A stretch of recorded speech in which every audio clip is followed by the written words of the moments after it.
once you caught a taste for how that felt, it's like we're not doing this again. No. It's Pussy Next Door. Well, episode 2 talking about pussy and pussy problems. You know them pussy problems. You know when your pussy ain't right.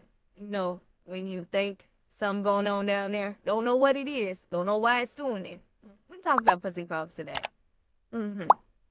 And as you all know, this is Maritha. Tell them where they can find you at. Hey, I'm Maritha. You can find me at Maritha Joe on Insta. And this is Lindsay. Lindsay. Hey, I'm Lindsay. You can find me at Empower Print. And I'm your girl, Davina. And you can find me at Just Davina on IG. So let's go ahead and get started. Bring your pussy. Bring your problems. All of them. Bring 'em. Let's talk about pussy problems. The problems you had with your pussy. You had with your pussy. And what was it like? What was that process like of resolving your pussy problem? Oh, man. Okay, so I'll go ahead and share my pussy problem that I had. So there was this time, I want to say maybe 22. I was 22 at the time.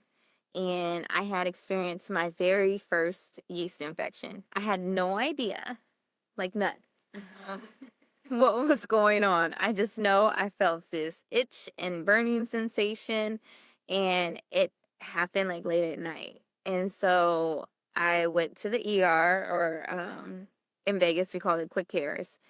And quick cares is places where you can go outside of the ER, and it's just like the quick ER per se.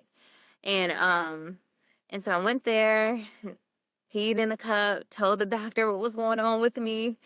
And they were just like, oh, it's too soon to tell. We can't give you any antibiotic or any creams because we need to make sure this is a yeast infection, right? And I'm like, so what am I going to do? I drive my ass to the nearest CVS and I go get those little kids. And so I get like at the time it was Monistat. Like that's really popular.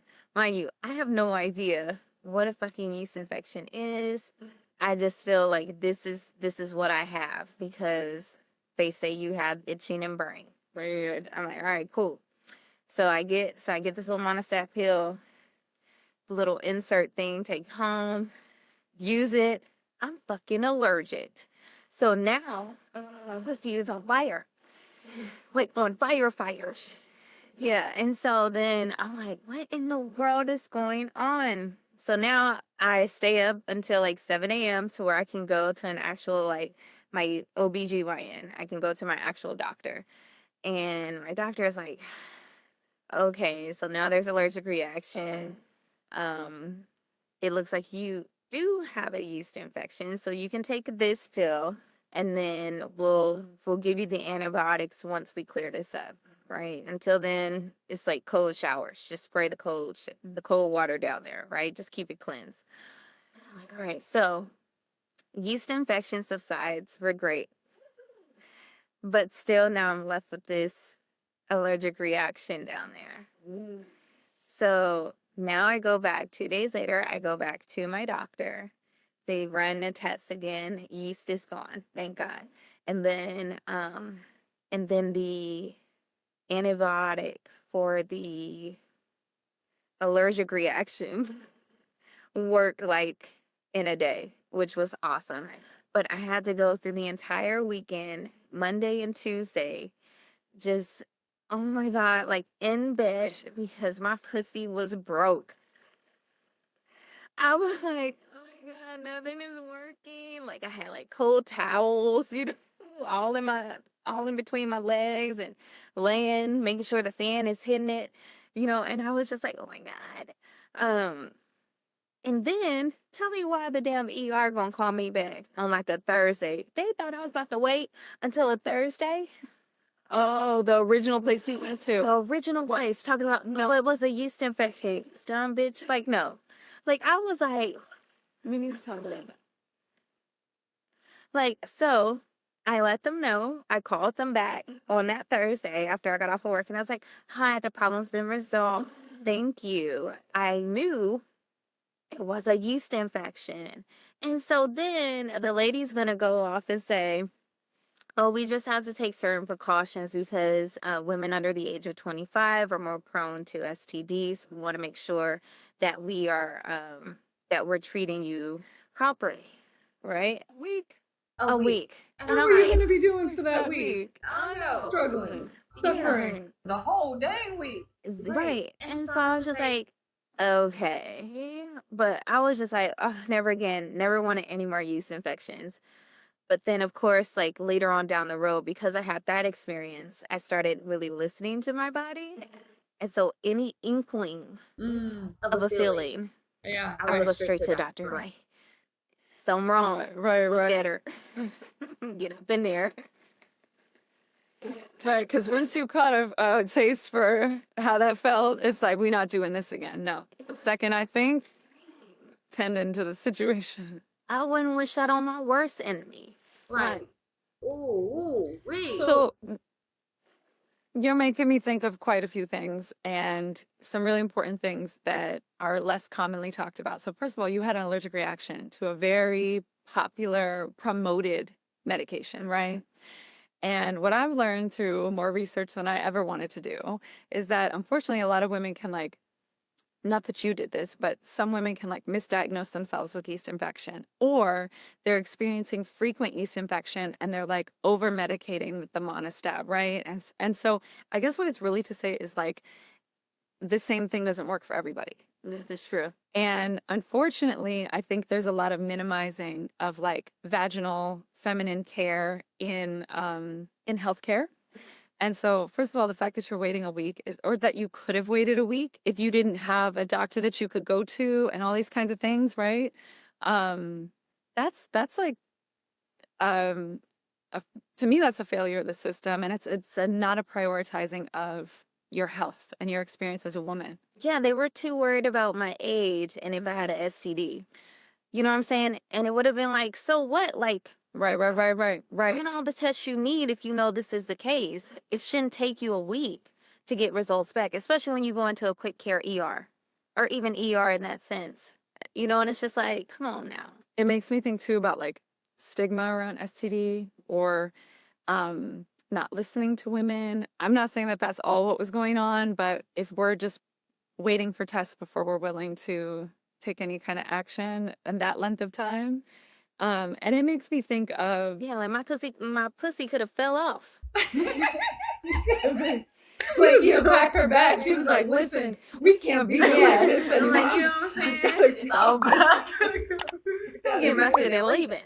You know, but that's some real shit. It took way too long. And I understand misdiagnosing people and things like that. You want to be sure, right? However, it should not take a week, especially when you go to an ER to where they get results quicker. That's why they're the emergency room. You know what I'm saying? I feel like it's also when we talk about pussy problems, I feel like women can often be experience some other types of emotions around their pussy problems to where it's man, I don't even know if I want to go up to the hospital today. Yeah, it's like, oh, you know what? I gotta go to work. It's like, oh man, if I go, then I don't know, maybe whoever's gonna know. And then I don't know, it's a small town, that doctor might tell my, So true. so it's like when we even go to address some of these pussy problems, there's so many factors that go into considering, even the time is when is the appropriate time to check out my pussy? When is the appropriate time to even ask for help from our pussy? and I gotta kick my legs open and show it to another stranger. And am I in the mood for all that? I don't know. Yeah. Sometimes I'm not. Also, I don't know why they don't have things on the wall that are appealing. I mean, you can just Right. stick something on the wall, like a crossword puzzle or something, make it interesting. This is true. Yeah, have y'all ever experienced that? I mean, I feel like my yeast infection problem was extreme, but have y'all ever experienced anything like that? We want to hear from y'all. And what was the process? What was the experience like? What was getting help like? Did you have someone to talk to about it? Like you were saying, you didn't even know what was going on. And that, you know, at what point in our lives does anybody talk to us about what can happen, or if you're feeling a certain type of way, or like, you know, for me, even at a young age, it was like kind of figuring out that if I was at the pool all day, I might not be able to kick it in the wet bathing suit all day, all night. But because she gonna be like, it's too moist in here. I can't breathe. Right? Let's do this. I didn't know, right? But through a lot of my own research, going through my own issues, and also learning that, like, you know, when I was talking about this simplification process, lots of times it's these two categories. It's like it's BV or it's yeast. It's BV or it's yeast. It's BV or it's yeast. And the reality is, or then it's STDs, and that can be stigmatized and things like that, right? But there's so much that the vagina goes through. Are you kidding me? And the fact that it's like categorized into these like 2 or 3 possibilities is really like a disservice in a lot of ways.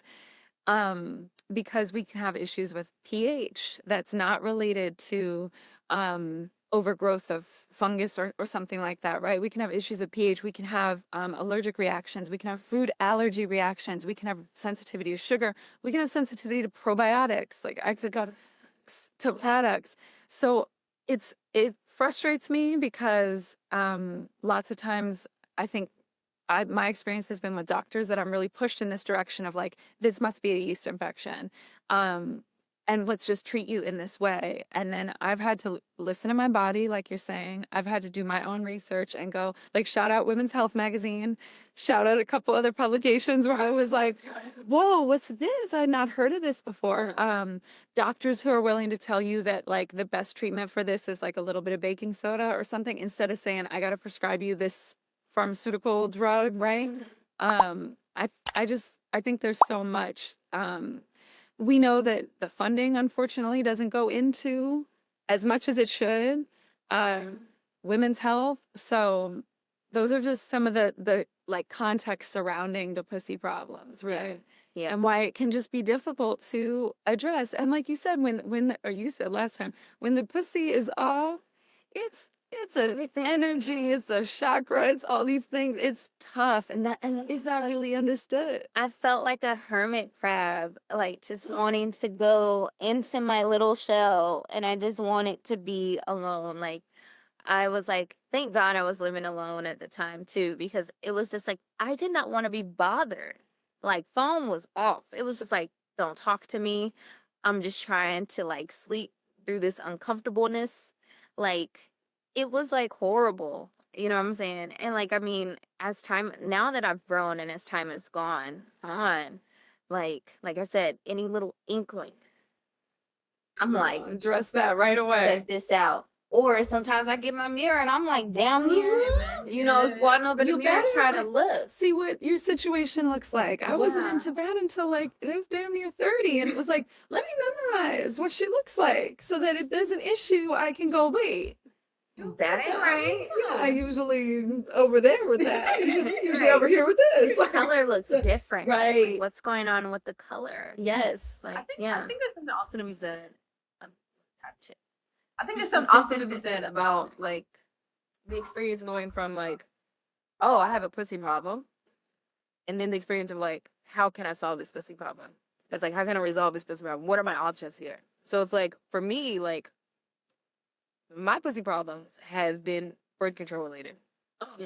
So it's like, I started on birth control like the 17 years old. I started having sex. Like, all right, birth control. Boom. So I was on the pill for like 10 years, something. After I got off the pill, I switched to IUD, Mirena. And then after Mirena came out, I was here. So I got a copper IUD. So like from that Mirena switch, my body was like, hey, bro, we over all of this shit. And I heard it. But I was like, I can't be out here in these streets, you know, with the possibility of having these babies, you know what I'm saying? So you gotta stay up in there. I know you ain't feel comfortable in there, but I'm gonna need you to hold tight. You know what I'm saying? Hold strong. Hold strong. So when I switched my Mirena out, when it was time, like I haven't 5 years, I pulled it out. Not me personally. Right. It's the doctor that pulled it out. Don't pull that. Right. Don't pull it. When they pulled it out, and then put the copper in, Yeah. that's when like I really started feeling super uncomfortable. My pussy, like my discharge felt weird, and I would just like had this weird sensation like that my pussy was rotting from the inside. Oh, Yeah, and I was like, this is a strange feeling to have. Like, and just not that it was just bad, not that it was just like off, but it was like rotting from the inside. I was like, somehow this is killing my pussy. So I was like, all right, we gotta go. Like this IUD is gotta get out. And as soon like from like I would say 2 weeks, 2 weeks after it got out, like felt resolved. It was just like, and for that time from the Mirena, like, and then all the way up to the copper IUD, it was just like not right. Like, it wasn't like super awful, it was just like not right. Yeah. And then was the copper IUD, it was just like, I don't know, but it's got to go. It's got to go. It's got to go. So I think like listening to your body and being able to like have those like have a like defining moment where it's like a choice between like, is this, I know this is what it's expected to do. Right. I know this is what it's been like given for me to do. Yeah. Or like, is my body telling me something different? Yeah. Like, what can I do about that? Yeah. Yeah. And like for me, there's been like not going back to our for after. Like, no. You've just been like, all right, back to these condoms. But yeah, I have such emotional distress when I'm on birth control. Yeah, We got 3 minutes. 3 minute shot. It's just not, it's not worked out for me. And I went through initially when I was doing hormonal birth control, I tried a few different methods because I was experiencing that issue. It just hasn't worked for me. And so yeah, I've had to figure out other ways, right? And then also learning your cycle has been a really fascinating thing for me, which I feel kind of frustrated about because it's like super basic and so old school, but it seems new to me because I never really was like educated to understand my cycle. About So that ovulation, about when you're in your yeah, so I could try to have a sense of what's going on in my cycle, what times are like risky or less risky for those kinds of things. So, but I wanted to also thank both of you because even trying to have a show talking about pussy, we are having a show talking about pussy. It's still hard for me to talk about, oh, this type of infection, that type of infection, what I had going on. I still feel this stigma around it. I still feel taboo around it of being able to name like specific instances. And so I just appreciate you both for, you telling us the story, but, because, and I'm warming up to be able to just own that and be like, look, this is the reality. Like infections happen. What is going on is happening. Like, and to be able to talk about it and not have like shame around it is really important. yeah. And I want to say it's I think it's super super powerful like what we can create. Yeah. Like just being, and I want to just appreciate you for having that realness to be like, hey, like I know I'm here, but like I still feel uncomfortable. And it's like, right. It is like, I think that is a huge part of the story too, is because it's not just one space. It's just like a whole cultural world around pussies, around the agreements about pussies, the way that we deal with pussies, talk about pussies, the way we handle pussies, the way we like skirt around. Yeah. Skirt around pussies.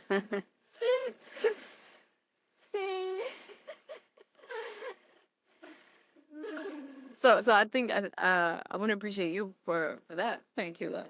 Yeah. I just, yeah, thank you for allowing me to share my experience because, like, I do think it's important, like, with you all. Like, thank you for listening. And, what are some of the experiences that you have experienced? Are you able to sit and have a conversation with your squad? You know? So until then, we will see you in a couple weeks. Next week. When? Next week. Next week. Immediately. No, y'all stay tuned and we'll see you guys soon. Once again, I'm Babina. You can find me at Just Babina. I'm Lindsay at Empower Print. I'm Maritha at Maritha Joe.